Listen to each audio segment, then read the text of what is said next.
সকাল সকাল ঘুম থেকে উঠে পড়ছি, উঠেই বিরাজ করা শুরু করে দিছি। বিরাজ করতেছি আর ভাবতেছি বাগানের কি একটা অবস্থা হয়ে আছে। আমি পানি না দিলে কি আর হবি নি?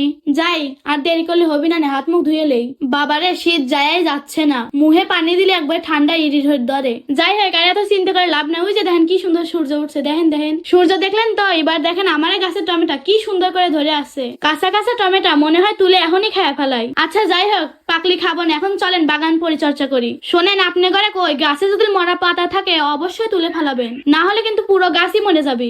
এই যে দেখেন আমি কি সুন্দর করে মরা পাতাগুলো তুলে ফালা দিচ্ছি। শোনেন, আমার আবার সকাল সকাল ঘুম থেকে উঠে বাগানে না আসলে একটুকু ভাল লাগে না। এখনো যদিও বাগানের কিছুই হয় নাই, ফুল ফল গাছ বড় হয় তারপরে দেখেন না কি সুন্দর হয়। আচ্ছা যাই হোক, মেলা কথাই কয়ে ফেলাইছি, চলেন গাছে পানি দেই। শোনেন, ছোট ছোট গাছে আস্তে আস্তে পানি দেওয়া লাগবে, তা না হলে যে গুড়া লড়ে যাবে গাছের, বুঝছেন তো নাকি? আর বসে থাকেন না, আপনারাও গাছে পানি দেওয়া শুরু করেন। আল্লাহ হাফেজ, টাটা, বাই বাই।